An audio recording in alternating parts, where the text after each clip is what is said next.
Jubilee, rising to ascend into heaven, St. David kind of epiphany, small epiphany, but epiphany nonetheless, a revelation. And it occurred to me while I was preparing for the speech. I wanted to talk about fear. That was going to be my topic. And I still am going to talk about it. But it changed as I was preparing for the speech, because it occurred to me, obviously, one of the things we work on every time we come to Toastmasters is overcoming fear, trying to minimize fear.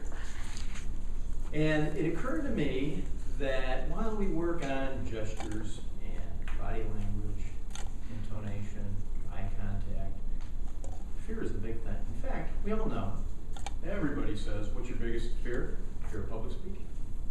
So I said, you know, I'm going to help myself and hopefully help you today work on that. So I said, you know, kind of like things in life where we have one thing and we say, we got to put this in perspective to something else, make it relative. So I said, what can I do with my fear of getting up in front of you folks and speaking? Because Reese is very scary. She's a very intimidating person. So I said, you know what, I could put it in perspective to another time when I was very afraid, when I was fearful. And if you remember back a year ago, if you were here, I gave my introductory speech like Allie did today, and I talked about being a lucky guy, and I am a lucky guy. And at the end of my speech, I talked about having open heart surgery at age 50. Now you want to talk about having fear. That is fear.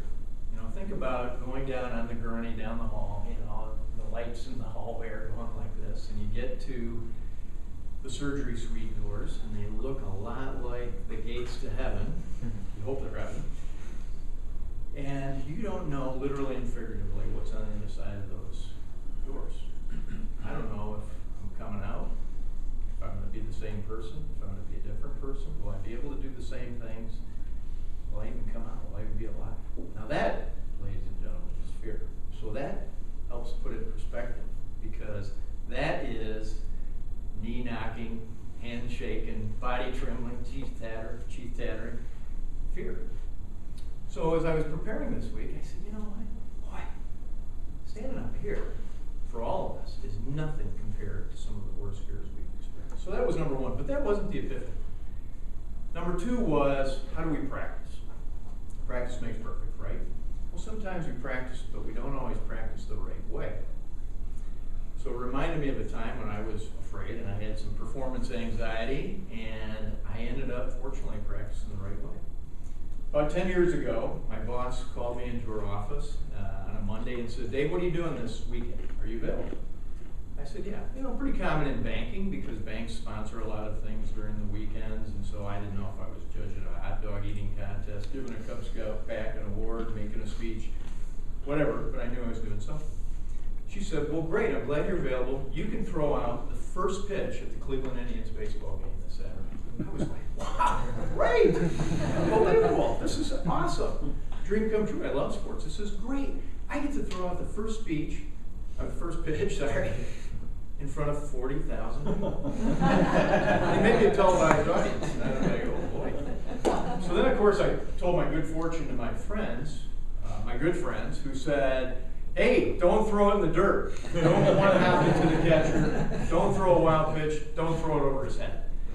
I go, oh boy, 40,000 people, going to throw it in the dirt. So, as a part of my practice, because I did prepare, I said, you know what, I got to put these negative things aside. So I put them aside. I put the negative thoughts aside, and I said, I'm going to practice, but I'm going to practice the right way. I'm not going to try and throw a 100-mile-an-hour curveball or fastball. I'm not going to try to throw a knuckleball, a slider, a changeup. I'm just going to throw it from here to there, here to there, and hopefully make it there. And I practiced that during the week over and over, just getting it from here to there. Simple, efficient, that's what I needed to do. And in the end it worked, and I threw it right into the catcher's mitt, and that was great. And I was nervous, though. So as I thought about that during the week, again, not to the epiphany yet, but I said, geez, if I can put these things in perspective, whether it's a Toastmaster speech or anything else, keep it in perspective, that helps control my nerves and my emotions. And if I practice the right way, maybe I can do better. Well, then the epiphany occurred to me. Because as I was practicing for this speech, I said, you know, if I do those things, maybe I can actually be present here with all of you. Instead of in my head, what I've been trained to do for 35, 40 years, write out my outline, pick a topic, write out my outline, write out the speech. And what I've been doing is practicing the wrong way. I've been memorizing my speech and trying to repeat it back to you. That's hard to do. That's a lot of memorization. So what I did was this week, I didn't write down a darn thing. I didn't make an outline. I didn't write any words down. I picked my topic, I thought about it, and I practiced it over and over and over, making sure that you got the message and not the words. So I was present with you today. But what I want to take that a little bit further, because I've been taking some classes, master's degree classes in organizational behavior, and what I learned is that being present in the workplace is really important. Because we all go to meetings and we're all multitasking and we're tweeting and twittering and Instagramming and emailing and writing emails, writing a memo. And we're not paying attention to what we're doing. So I encourage you to be present.